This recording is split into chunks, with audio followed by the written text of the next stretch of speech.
Hello everyone, I'm Mr. Wessner and I'm here today to talk to you about the Battle of Gettysburg, also commonly called the Battle of Gettysburg. And what this is mainly designed for, these lessons were sort of constructed to help my fourth graders at Foot of 10 Elementary School in the Hollidaysburg School District to sort of learn and understand some things about the Battle of Gettysburg. As part of our Pennsylvania history curriculum, prior to having our big Civil War Day that we have at my school, where we bring in reenactors, including the 2nd U.S. Cavalry, the 46th Pennsylvania Regimental Band. We have some civilians that join us. We have the Battery B of the U.S. Artillery and the 31st Virginia Infantry Company C. So this primarily is designed to get those students ready to experience the reenactors and have them have some background in what was going on, as well as supplementing our Pennsylvania history curriculum. But in addition to that, I think this could be useful to anybody that wanted to have a good overview of the Battle of Gettysburg and the things that were going on in our country between 1861 and 1865. So what we're going to start with today is just kind of going over the first day of the Battle of Gettysburg, and that's what this video will be designed to do, is sort of do some of the background in the war, as well as some of the things that went on surrounding the first day of the battle. So hopefully you'll enjoy this. Hopefully it'll help you learn some things. I want to start out by just kind of going through some of my background and how I got so interested in this. And it's always interesting when I'm teaching fourth graders because that's the age I was when I really started to take an interest in American history and the Civil War in particular. I had a teacher, his name was Mr. Bridges, and we were assigned a Pennsylvania history project. So I had classmates that did all kinds of things. I remember a project on the Allegheny Portage Railroad, which is right kind of here in our backyard in central Pennsylvania, where I am near Hollidaysburg. I also had some students who explored things like the Johnstown Flood or things around Philadelphia in the Revolutionary War. And it just so happened that I picked the Battle of Gettysburg. And it was something that my father I knew had some interest in. It was 1990, so it was the time the Ken Burns series originally came out. And so I did my little project, and as part of the research, I was watching the Ken Burns documentary, and I started with the scenes on Gettysburg, but then I moved on to kind of watching the whole thing because I thought, boy, this is kind of interesting. And I was fortunate to have a family who also enjoyed history, and so anytime we'd travel, we'd be stopping at historical sites, and made countless visits to Gettysburg over the years, as well as other battlefields such as Antietam, Fredericksburg, Chancellorsville, and basically all through Richmond, and others as well. So always something we enjoyed doing as a family. Then in 1998, we attended the 135th anniversary of Gettysburg Reenactment. And at that event, there were, I believe it was something like 30,000 reenactors and hundreds of thousands of spectators over those days. And just an absolutely amazing thing to see. So after that, my father, my brother, and I decided we had to get involved. So what I hope this teaches you, even if you don't become a passionate student of history, hopefully you find something in life that you're really interested in, something that you can really latch on to, because as a teacher in school, it's great to dive into a topic, but in reality, we don't have enough time to fully get into some of the background information and some of the detailed stuff. So if you want to do that, you have to become a lifelong learner. You have to look into those things yourself, and you have to really take the time to explore them and dive in on your own.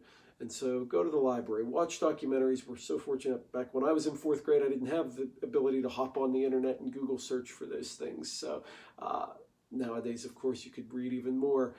So just find that topic that really gets your interest, and then take it from there, because what I did with my Civil War interest is I had an elementary art class in college, and we had to make a children's book, so I wrote a book about the Civil War. I had an elementary music class, and we had to learn to play a song on the keyboard, and I learned a Civil War song called Battle Cry of Freedom. So find that topic, and then you can relate other things to it and find other fields, and just find that passion and really, really go after that, because it's fun to explore a topic really in depth.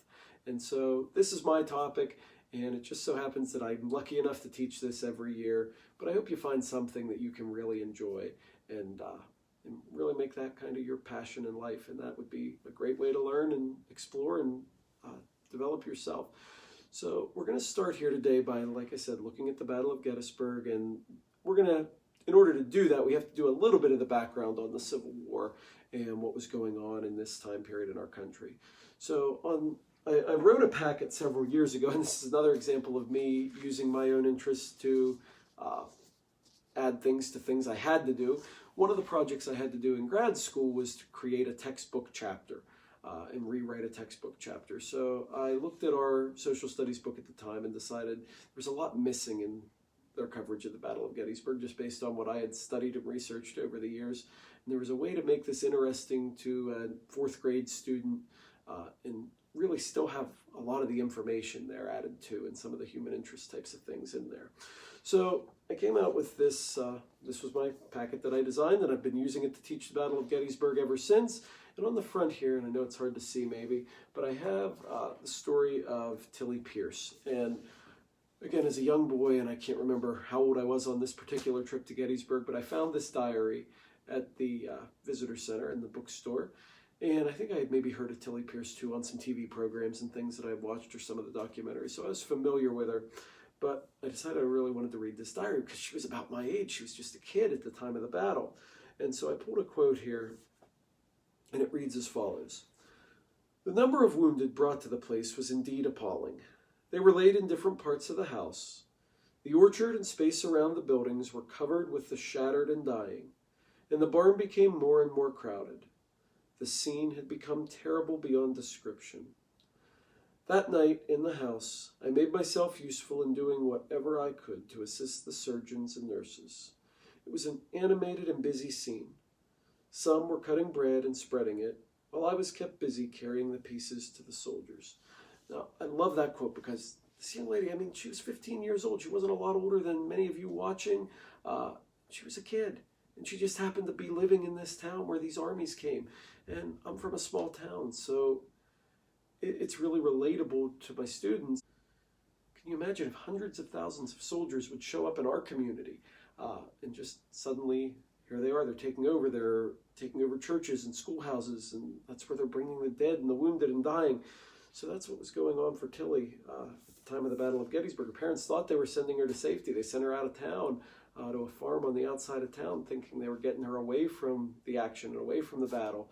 In reality, they were moving her right into the center of it, because this farm that she was moved to, the Weikert Farm, was at the base of Little Round Top, which is a pivotal scene for the second day's fighting at Gettysburg. So the story of Tilly Pierce is always a great way to kind of start. And I would definitely encourage anybody to find copies of that journal and read it. It was a great account. It wasn't a true journal. She had actually written this as her memoirs, I believe about 25 years after the battle. But great read from a first-person source, from somebody who wasn't in the Army, who didn't really have an agenda or anything like that. It was just a regular person at that time. So what I'd like to do now is read through some of this text that was written here about the Battle of Gettysburg, and we'll stop and discuss some things as well. So before I do that, just to kind of place yourself in the time frame of where we are. The Civil War started about 254 years after the first settlers arrived in Jamestown. So the first settlement in America was at Jamestown, Virginia. First permanent English settlement in America was at Jamestown, Virginia. This was about 254 years. The Civil War started after that point.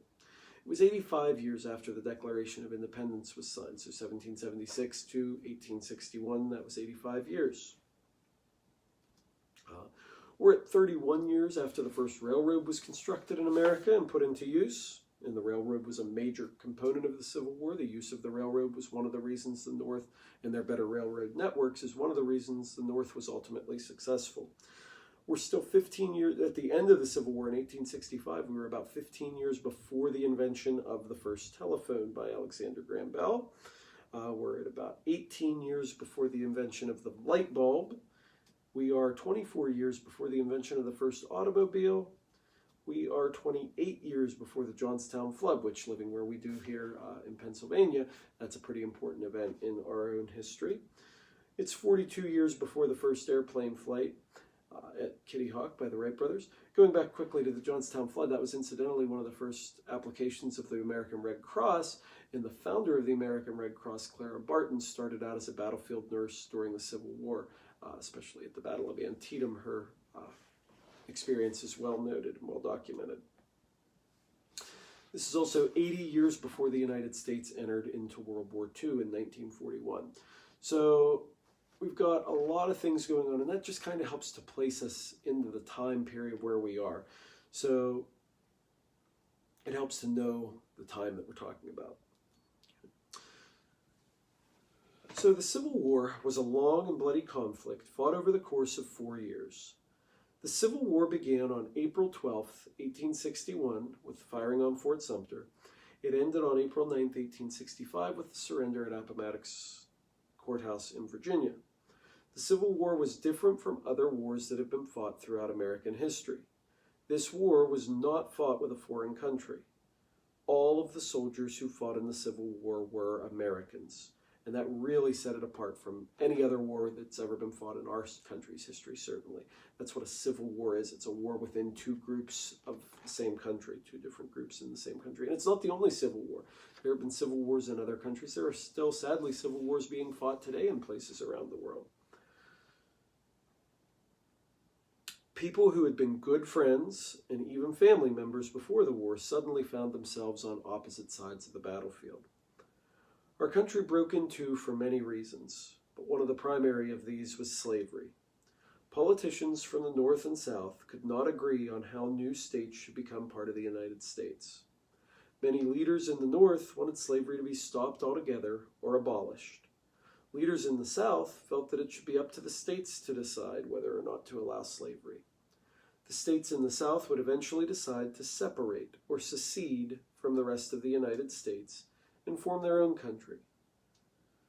So we talk about slavery, and it's an inescapable part of the Civil War, but something as complex as the Civil War certainly has more than just one contributing cause.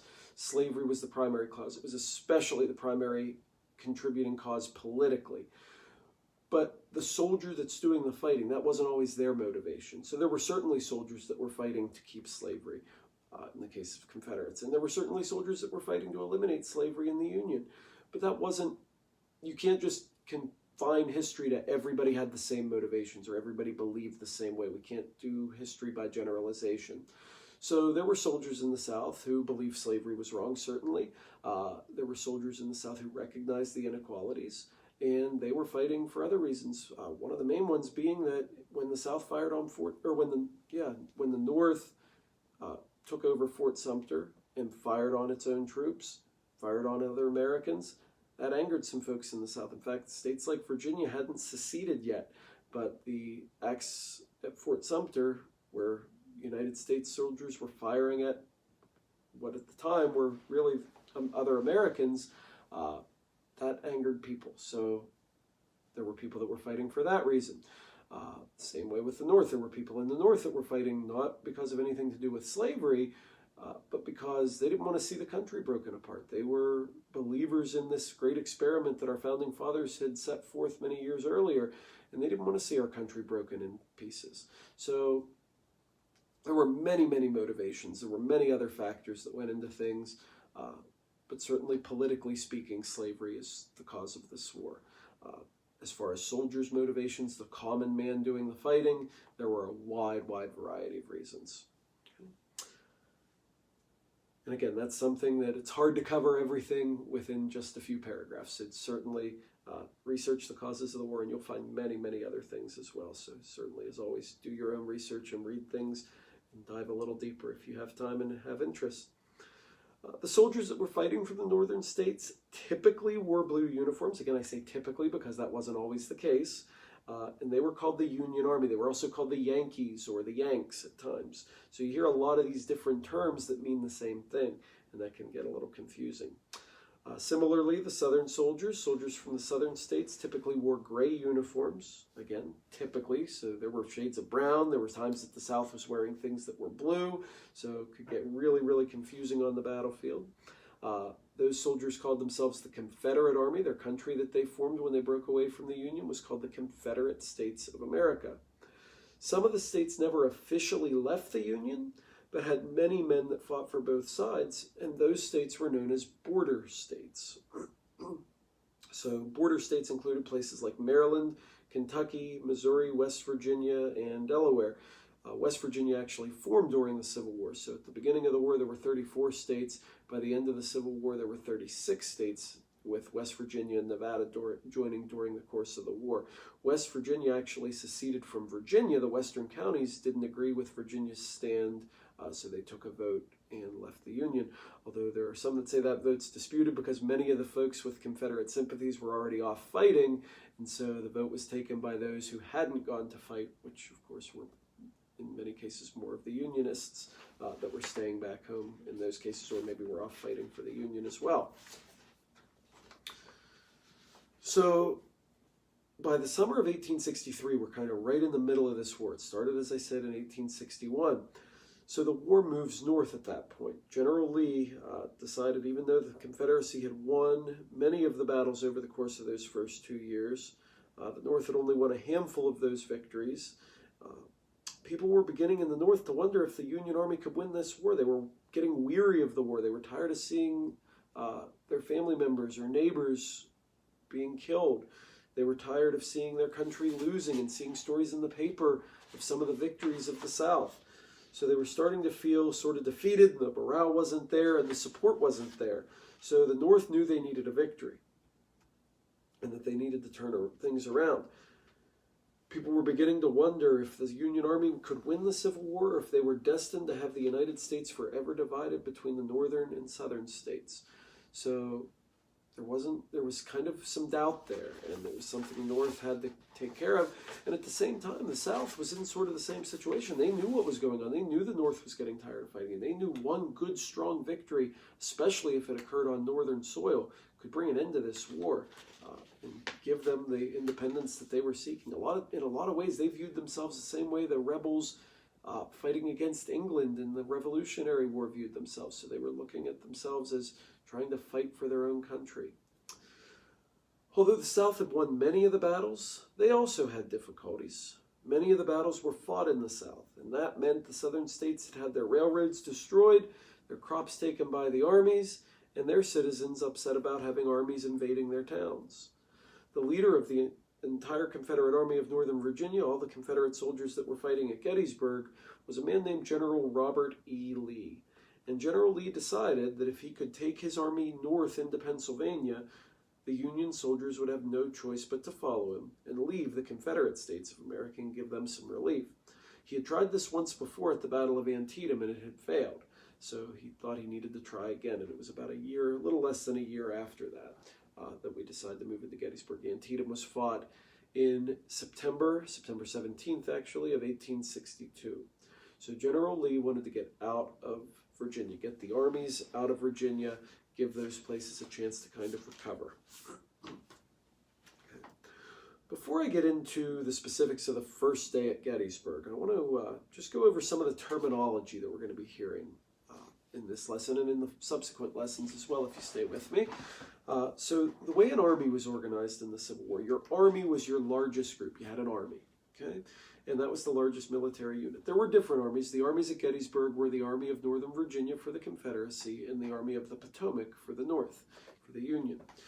But there were other armies in both of those countries. So we have our armies. An army, and I gave my students the comparison, that's kind of like our school district. We have 5 different schools in our school district. So the army is kind of the biggest unit, okay?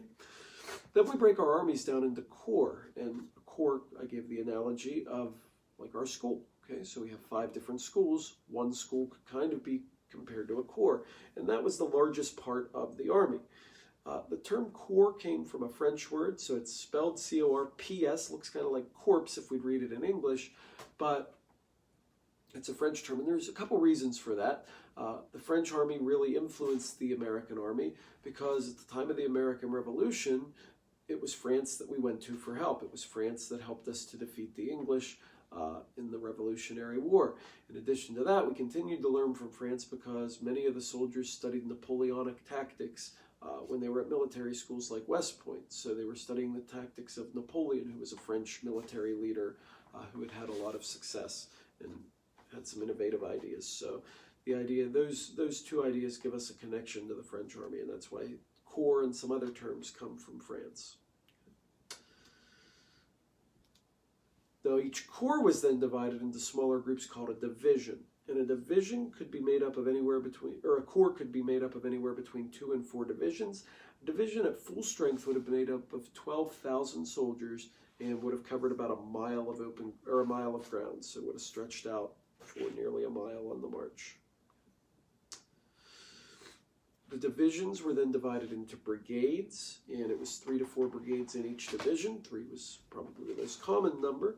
It wasn't uncommon, or most of the time a brigade was led by a commander called a brigadier general, but at times colonels also were called on to lead brigades. And there are some famous brigades from the Civil War. Just a few of them would be groups like the Iron Brigade or the Irish Brigade for the North. The South had the Stonewall Brigade, made famous by its commander Thomas Stonewall Jackson. So you start to hear some brigades with some nicknames and starting to earn some notoriety for themselves. Okay. Our brigades were then divided into regiments. And a brigade, again, was made up of anywhere between 4 and 6 regiments of troops. A regiment at full strength would have been made up of 1,000 soldiers. They were commanded by a colonel, and they were assigned a number by their state. So in our town, the number assigned was the 62nd Pennsylvania. We were part of the 62nd Pennsylvania Regiment. There was not a full regiment from our small town. Our small town actually had the next group we're going to talk about, which was a company. So our company from our town was assigned to the 62nd Pennsylvania.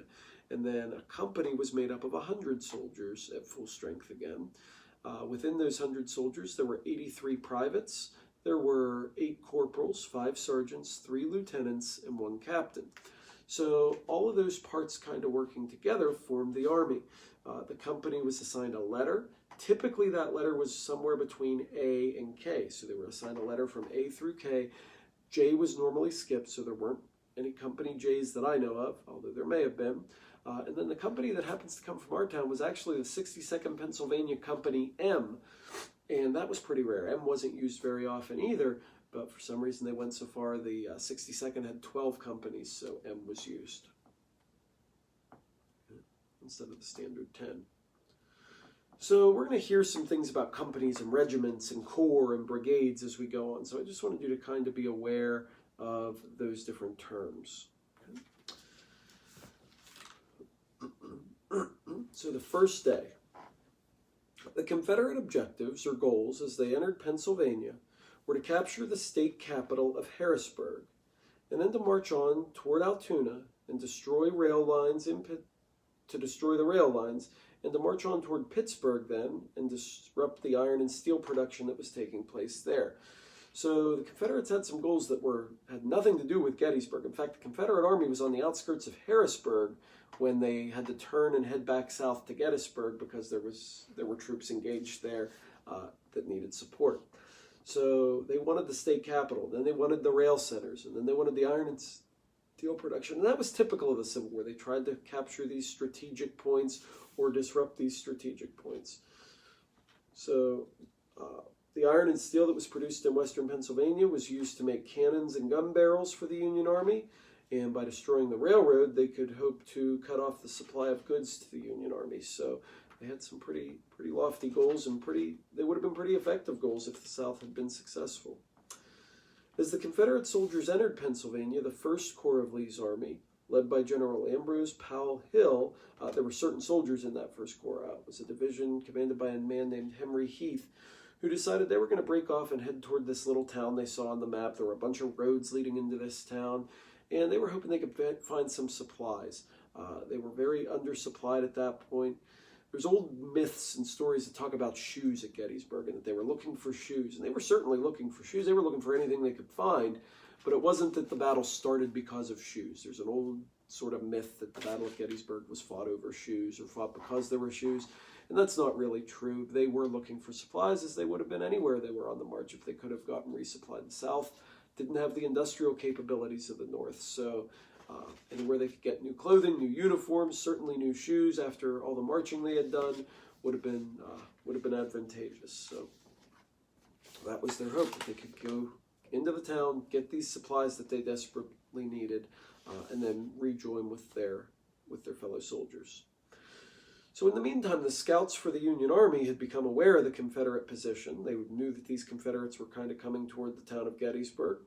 And so a group of cavalry, which are the soldiers who fought on horseback, led by a man named General John Buford, rode into Gettysburg, where they met up with A.P. Hill's corps and with Heath's division in particular.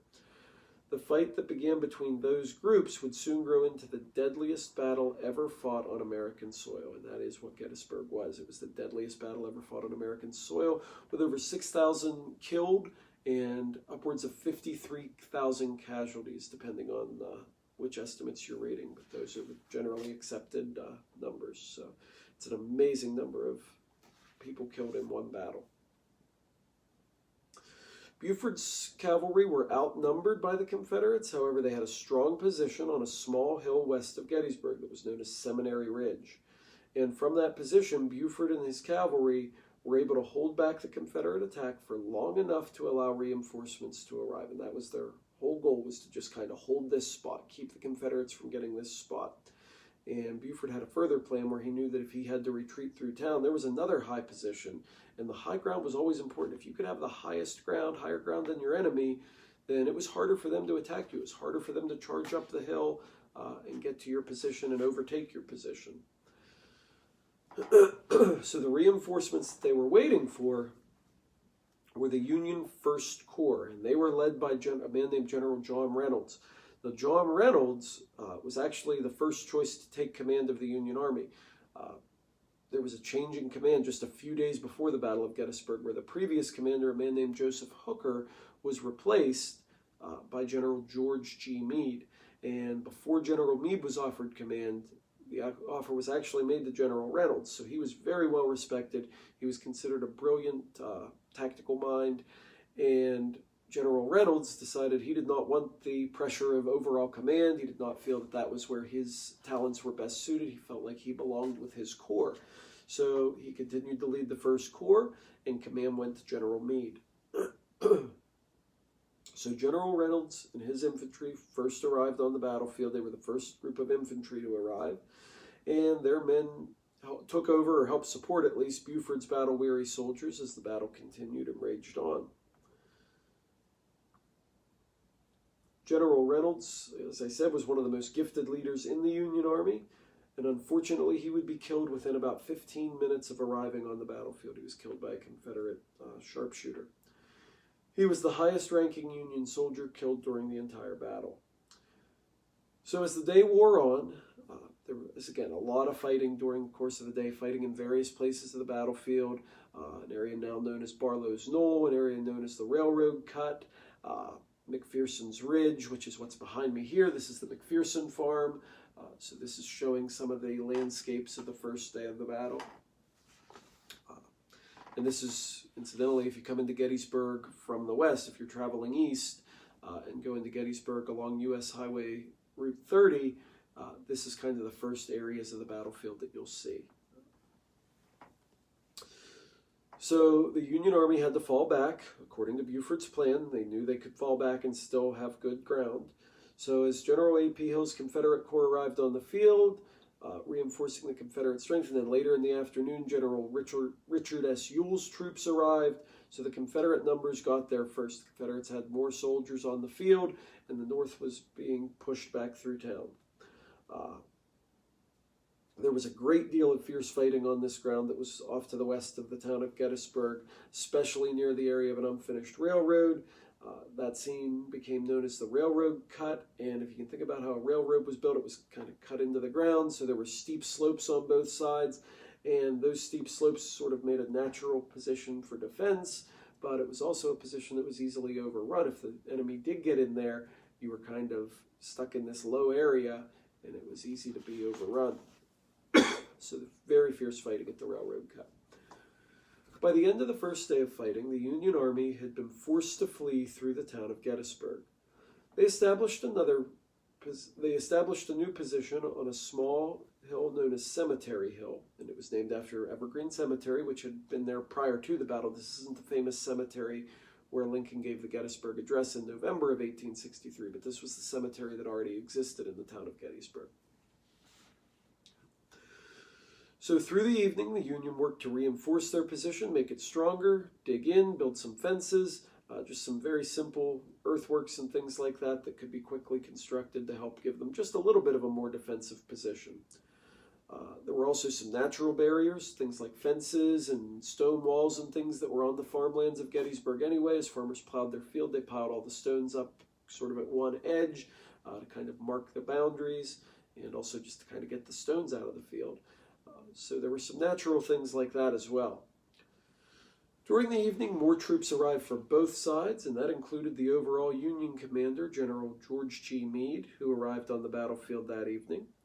Although his men had been beaten back that day, he was pleased with the ground his army now held. The next day would bring an even larger and more deadly struggle, as both armies were now much nearer to full strength. So that pretty much covers an overview of the first day. Again, there was so much more that we just don't have time necessarily to get into, but there's entire books written about each of these individual days of the battle, as well as things about campaign leading up to Gettysburg, the days following the battle. So there's a lot of information out there. Definitely, if you're interested, check out some more. As I record this, the Ken Burns documentary that initially got me really interested is streaming on Netflix. So if you have that service, you can certainly take the time to watch that. It's really, really well done, as Ken Burns documentaries always are. So, and this was really his first major extensive documentary, so definitely something that's worth checking out. At this point in our lessons at school, what I actually do is put on the Turner Pictures movie Gettysburg, which was released in 1993, which that unfortunately, as of this recording, is not streaming anywhere, but it's worth picking up through Amazon or through a local retailer. Excellent, excellent film that really kind of puts you sort of in the area of things. And unfortunately, at school, we don't have time to watch the entire movie, which clocks in at over 4 hours. But we do watch some clips. So if you're interested in watching the clips that I show and you happen to pick up this movie, I usually start with a scene. There's a scene where a colonel named Joshua Chamberlain, who we're going to talk about more on day 2, gives a speech to some soldiers. So that's my starting point here. He does a great job sort of explaining why the Union was fighting, or why he personally was fighting, trying to persuade some other troops to stick with the army. And then I watch up through the death of General Reynolds, which we read about here or spoke about. So that's a great clip to kind of give you, again, an overview of the first day. Remember, it's already over a 4-hour-long movie. They don't have time to include everything. So there's some great scenes and some amazing things that happened on that first day. Things like the story of General Barlow, who was a very young commander and fought very courageously and was severely wounded. Things like the story of the 1st Minnesota, who received heavy casualties in the Iron Brigade. So lots of things going on here that unfortunately the movie does not have time to explore. But what the movie does explore, they do an amazing job with. So definitely recommend the movie Gettysburg if you'd like to have a historical fiction overview. And that movie is based on a novel called The Killer Angels, written by Michael Shara. And again, I read that as a young boy, and just an amazing book. Just helped to feed that interest and passion I started developing for the Civil War. I think I was around 7th grade when I read that book the first time. And then the sequels by his son, Jeff Shara, were equally incredible. So lots of material out there, lots of things to check out if you're interested. Highly, highly recommend all of them. And enjoy. Thanks for tuning in. Hope this helped to kind of give you an initial understanding of some of the things that were going on. I'll be recording a day 2 video as well, so hopefully you can take the time to, if you enjoyed this one, look for the day 2 video as well and take a look. Thanks so much for tuning in. Have a great day.